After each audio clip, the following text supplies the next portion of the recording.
Well, thank you so much for making time. I know how busy you are because I speak to Barry quite a lot. Yeah, yeah. No, we could fit it in today, so that's good. Thank you. I'm super honored and privileged and grateful for you to come and join us for the Yoga Stops Traffic online event. From the start, you've been there with the Om and Base crew. You've always just been super up for everything. It's really, really amazing to see the integrity is in your practice. You know, you're up for helping people all the time. So it's lush. Thanks, mate. Oh, thank you. Yeah, for sure. No, and thanks for organizing everything. That's awesome. I know you don't have a great deal of time, so I'm just going to ask you a few questions and Okay. let you go on about your day, my darling. Okay. In terms of being a woman in yoga and being an attractive woman in yoga, how do you feel about, how do you navigate rather the fact that, you know, we own our own bodies and that we are at liberty to express ourselves however we want, but sometimes, for instance, we may be objectified or people may have not great things to say. How do you navigate that as a woman, and may I say a very beautiful woman, who can do incredible things with your body? You're like the human titanium, your strength compared to your flexibility. So how do you navigate that as a super iconic woman in yoga? Well, first of all, thank you for the compliment. I appreciate that. I think from my perspective, I'm always interested just in sharing the practice. And of course, you know, I want to look good like anyone else does. But the practice for me is always an internal experience. So more than anything external, I'm always interested in kind of the inner sensibility of, you know, how the body feels and how the alignment feels, and how, you know, the intersection between mind and body and spirit all comes together through the vehicle of asana. So to be honest with you, the asana space itself and the yoga practice space itself was never even, you know, a sensual or a sexual space for me. It never even crossed my mind that someone could see, you know, a leg behind the head posture and associate it with sexuality. Because just for me, in terms of my own personal practice, that's the furthest thing from my mind when I'm putting my leg behind my head. It's really not high on the list of things. It's more, you know, a communication with the hip joint, and then feeling the subtle flow of energy that's moving in the body, and then taking this moment to breathe and be. So I think that, first of all, the people who leave kind of strange comments about, oh, that's so sexy, or I want to do whatever, or something like that. Like, I just really see that these people are not practitioners, and that they are the ones who are seeing this through the sexualized goggles of their own eyes, that's their interface with reality. So I just don't engage. You know, I don't say, you know, ew, gross, like that's not what I'm seeing. I just don't engage, because that's not the level of what I'm putting out there. So, and that's something that I think is really important to recognize, is that you don't need to engage with every comment that you get, particularly in the social media sphere. You can give energy to the comments that support what you're doing, and you don't need to delete the comments that you don't like either, because that's also taking energy. Just don't engage. You know, I have a host of strange comments that come through either in YouTube or Instagram or through direct messages. And, you know, the only social media that was really, really overwhelming, that I kind of actually completely backed away from because of weird messages from strangers in the sexualized manner, was Snapchat. So I actually just completely backed away from Snapchat because it was really, really overwhelming. You know, Instagram filters people who you don't know, and allows you just an easier way to block people who send kind of, you know, strange and sexually inappropriate, you know, messages to you. Okay. Yeah, good. Amazing. Great answer, as expected. Seeing as though you have a lot of experience in this field. Yeah. What's been your biggest breakthrough, or the biggest thing that yoga's helped you with? We talk a lot about the physical, but maybe something more like, how has it helped you in a really, really difficult situation in your life? Well, I think that yoga helps me in every difficult situation in my life. So I try to hold myself to the idea that I'm practicing yoga every moment of every day. And what that means is that I'm, you know, I'm connecting with with, you know, with God, with the idea that moment by moment, that each thing that's presented to me is an opportunity to awaken further. And there are times that I absolutely fail at that. And this is the time when my practice really, really helps me, because my practice is kind of coming back to home base. Whether I'm doing my seated meditation practice or my yoga practice, I can in those moments really shine a very clear light on myself and see, well, these are the ways that I didn't live up to, my goal of living my yoga in every moment. And here are the ways that I am responsible for that, and here's how I reacted, and what can I do going forward to get back on track. And so my practice helps me at every moment, whether I'm learning the tools that then I apply in the next difficult circumstance, or whether the practice is the space in which I'm evaluating the difficult circumstance that I've already gone through, and assessing, okay, well, you did a pretty good job. Here's how you could improve. And those thoughts, they come up, during meditation, during yoga, and sometimes you get a really clear insight, and you can forgive yourself more in those moments when you're able to see from a multidimensional perspective. And so there's a lot of growth, I think, that actually happens, and processing work that happens, on the mat and on the meditation cushion. Perfect. Good. Do you ever feel like, I'm a woman, and just letting you know, do you ever feel that like the pressures of that the rest of us feel? So I think I'm speaking for most of the women that I've ever spoken to in yoga, like that we feel we have to be really skinny, or we have to at least look good, we have to look like a yoga teacher, or we have to look pretty, or we have to basically conform. And sometimes that really taps into insecurities, like, because you're kind of a bit of a superhero as far as I'm concerned. Like, do you feel what we feel? I mean, yeah, absolutely. I mean, I definitely have, my insecurities, and I'll share one that was kind of present with me from a very, very young age, which is that I always was really, really uncomfortable with the size of my thighs. So in relation to the rest of my body, my thighs are really, really muscular. And when I was growing up, that was not really, trendy. It was really trendy to have kind of, very, very skinny legs. And so also just the way the clothes were constructed, it was, before there were stretchy jeans. And I just have all these memories of being in high school and not fitting into jeans, pulling them up to my knees, and then not being able to get the jeans over my thighs. And then the jeans that would fit over my thighs, the waist was just way too big. So I just felt like I'm completely out of proportion, and my thighs are huge, and the thighs are too big, and that sort of thing. So I kind of carried that into the yoga practice. I just never really liked my legs very much. And then the interesting thing was when I, started posting videos and things like that, I would get these comments like, "Oh, Kino, I love your legs." And I'd be like, "Oh, my legs? It's so weird. Like, let me take a look at them again. This is bizarre." And then something, like in terms of mainstream beauty, I think something shifted from just being really, really skinny to being really fit.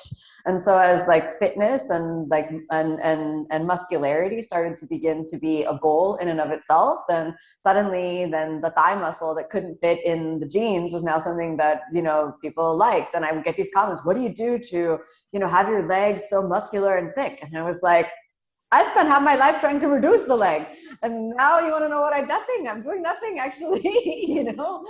So it's very interesting in that way, and I think we all feel that. And it's not only size and shape. I talk to so many yoga teachers, myself included. If there's a posture I can't do, and I feel a little bit shy about, okay, well, I'm not actually able to do that now for one reason or another. And, we all go through these periods where sometimes there's a shoulder injury, or sometimes there's, a foot injury or something, or some injury of some type or another. And then the posture we used to do easily, we suddenly cannot do. And then so many yoga teachers feel, ashamed of that. Like they keep it private and they don't want to share it. So I've just really tried to share all of my own struggles in that way, to really kind of normalize the idea that, hey, we're teachers, we're human beings, we're just people on the path too.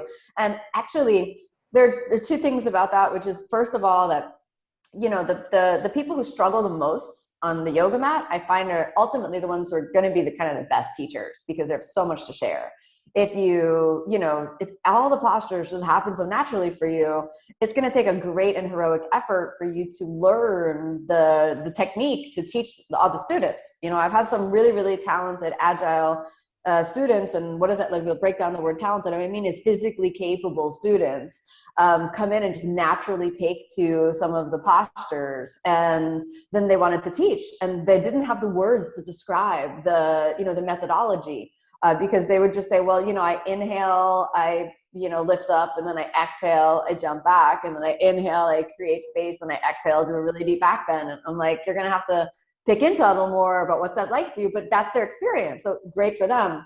But then the person who struggles, and they took 10 years to do that back bend, their language is going to be so fine-tuned and so informed with direct experience that, wow, it's going to be like, I feel like these people can be really, really awesome teachers. Yeah, that's amazing. That actually ties right into where I want to go next, which is into teacher trainings. So I'm in a really confused situation where I think that people should be able to do whatever they want, whenever they want, of course. But I'm wondering whether the integrity of yoga has been watered down and diluted by the fact that you can do a 1-month training in India, and then within 1 year of that, you can set up your own teacher training. Like, when I first heard about that, I went a little bit mental, and I got really angry about it. I was like, you can't do that. You can't just factory farm yoga. But that is essentially what's happening. I don't know if you have any words of wisdom to calm me down.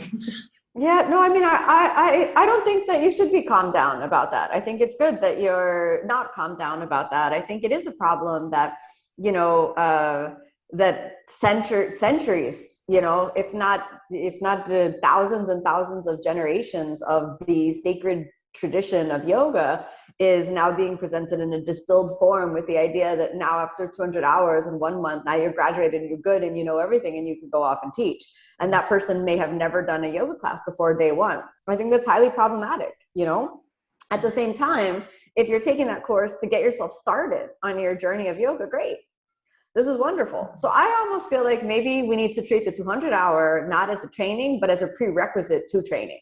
So that then we can change the whole standard. And I think that no training that you do can make you qualified. The training can add to your experience and qualifications, and then I also think that the standards for yoga teachers should be upped incredibly, while at the same time that there needs to be strong structures and alignment structures to account for barriers of entry to marginalized communities. So one of the good things about, say, making a 200-hour training, $100, something like that, is that suddenly people couldn't afford the training are able to do it. But then what are they paying for and what are they getting? So it begins to be this really big question to sit with. So I'm in favor of 1,000-hour, 2,000-hour teacher trainings. If they're going to be, I feel it should be like a university degree and should be a 2 to 4 year degree that includes not just the physical practice, but includes methodology, philosophy, life training, and areas of specialization, much like you would choose a major in college. I think this is, truly in terms of what's demanded of yoga teachers and what the roles that they're asked to hold, and particularly people that would want to lead trainings themselves. I think we have to up the standards.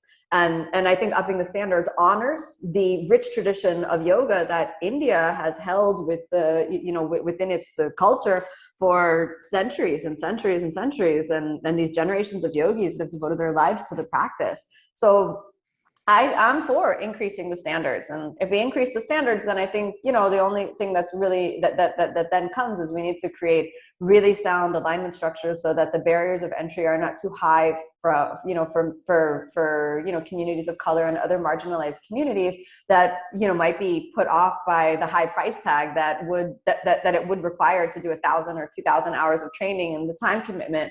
And it's like going to school, So I think that's the way to pay respect to the tradition of yoga. The second thing is that I think students need to be really discriminating these days. And, to be really, really discriminating and research the teachers. Where did you train? How long have you been practicing for? What's your training? And especially if you're thinking about joining a teacher training, research the teacher. Where do they come from? Who are their teachers? Who do they point to? Where do they fall within the larger ecosystem of yoga? Did they self-invent? Do they pay homage to the tradition of yoga from within India and classical yoga? Is there some sort of a reference to the rich history of yoga? How is that honored and represented within the training? And then if you're going to practice, it has to be more than this person does a cool handstand, let me come to class. So your first yoga teachers, and any yoga teacher, is going to be a door to open to a very vulnerable and intimate space of spiritual connection. And it's at that meeting point between body and mind. So you don't just want to hand over those keys to the kingdom to just anyone. So really, you know, sure, if you're inspired by someone's asana, great, and then do some more research. You know, okay, wow, they do a powerful asana, wonderful, and then do some more research. Where have they trained? Where have they studied? You know, because some people do beautiful asana, but that's because they spent, you know, that they're former Olympic level gymnasts or Olympic level diver or something like this. And then they have this amazing physical ability, very little training in yoga. So it's not to take away from their physical training. Sure, physical training. Yes, you can learn physical things from them. But if you want to study yoga, really, really study yoga, when you've made that decision, that's a spiritual decision. And it's not a decision, I think, to be taken lightly, but is one to be, you know, really reflected on and accounted for in terms of the multifacets that go into what this practice represents. Nice. Yeah. It's a tough one because there's so much choice, isn't there? Mm-hmm. And, yeah, people just want to get it done, which is kind of weird. The relationship between teacher and student, this is something else that I get quite angry about.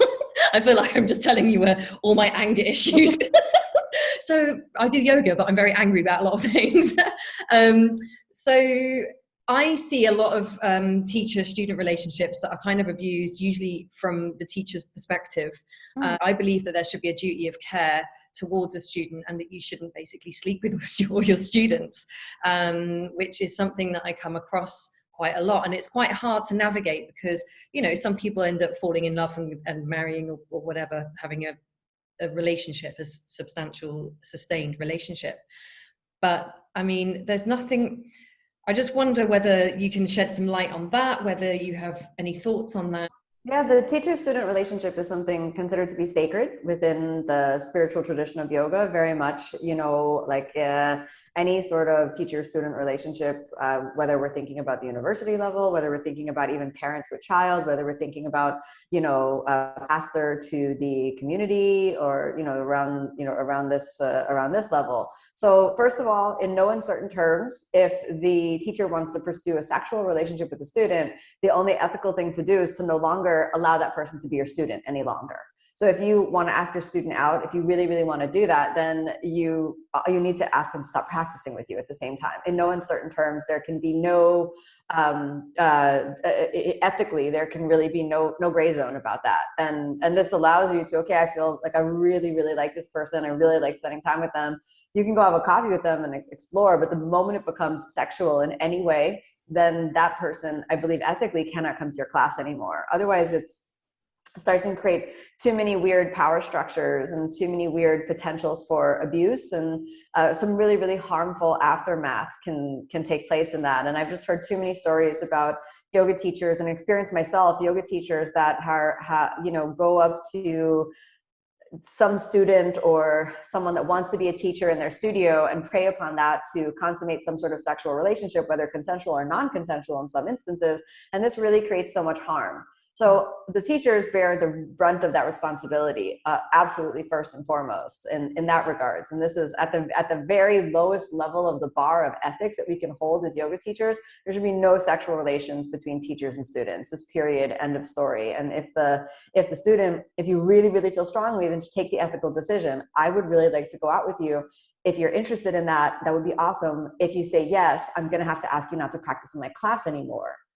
You know, it's a weird conversation to have, but I think that the person that you might be romantically interested in that moment will ultimately respect you, because then what you're saying is, I want to treat you as an equal. And as long as you're in my class, you'll always be the student and I'll always be the one with power.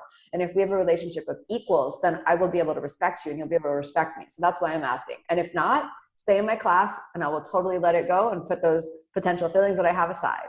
And this requires a lot of emotional maturity and, perhaps experience, but I think it's extremely important. Now, all that being said, I do also believe that that there's a sacredness to the student's relationship as well. And the student's relationship, as long as the teacher is not committing egregious acts of, violation or harm in this way, as we have discussed, or, violating various boundaries, then the student bears a responsibility to honor what teaching they have received from the teacher. Mm-hmm. And this is something that can be quite difficult in the yoga space because, at some moments, say you study with a teacher for a period of time and you go through a training with them, maybe, 1 year, 2 year training, and then you decide I want to go off on my own. I don't want to be associated with this teacher anymore. I think I can do it better and I want to go off on my own. So many students in that moment will not take the responsibility of their decision, and then they'll just kind of not communicate to their teacher and they'll just go off and do their own thing. And I just feel like, your teacher is the source of the knowledge. And if you're going to build your whole life on yoga, to take a moment and humbly recognize, oh, I am where I am today because I spent 5 years, 10 years, 20 years studying with this teacher. Even if I want to go do my own thing right now, let me try to not be antagonistic towards my teacher in this way, or let me try to maintain the relationship and not be a competitive in some way, And so this is hard to understand, I think, particularly, when we think, when we think of it as, well, I took the course and I'm done, I paid what I needed to pay and I'm done. But it's kind of more than that. And so this goes into sort of the classical idea of the humility that's required on both the teacher and the student to create kind of this sacred meeting. And when these two come together, there's a really, really beautiful, fruitful relationship. But, if we're human beings, we stumble and fall and make mistakes. But this is why this teacher-student relationship is considered so sacred. Even there's this mantra, one of the Shanti mantras, is specifically about the teacher-student relationship. Sahana bhavatu, sahana bhunaktu. This mantra is specifically saying, like, let us never fight, let us never part. Let me learn from you, let you learn from me. Let our relationship be fruitful.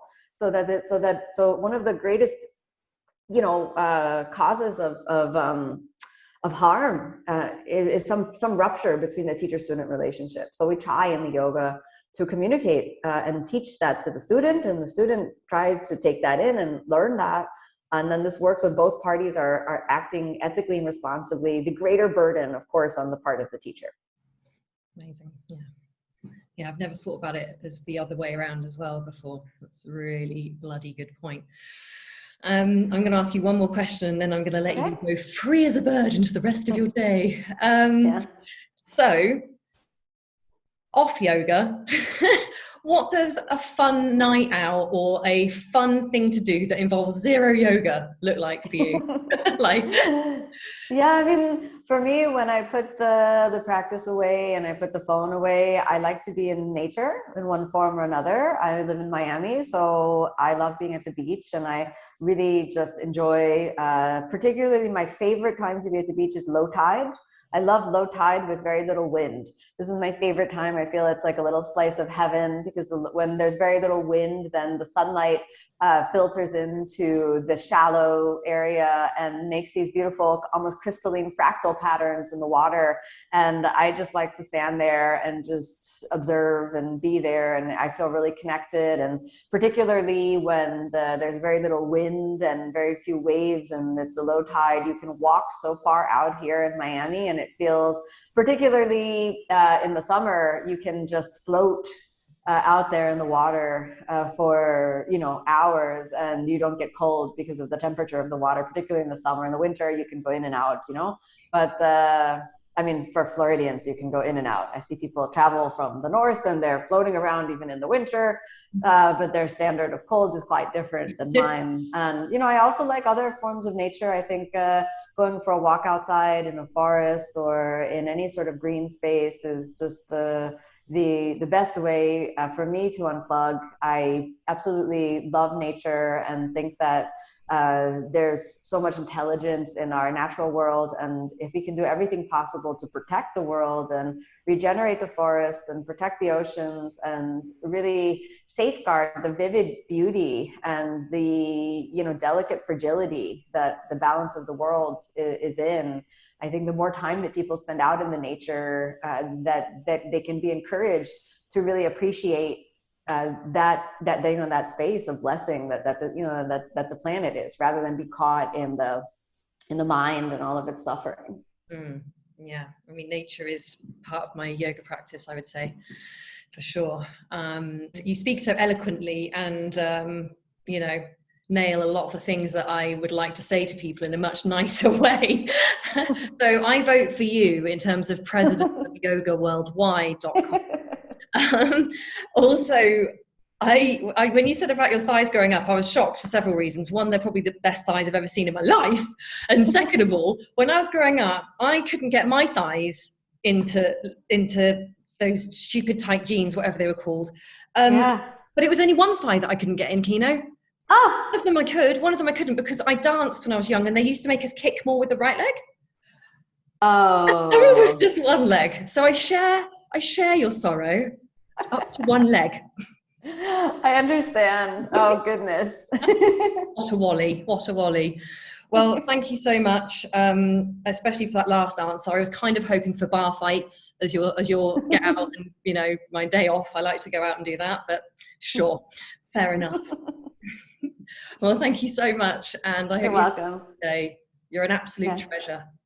Yeah, thank you. Thank you so much. Really appreciate it. Thanks, mate. Loads of love. Okay. Take Bye. care. Bye, love.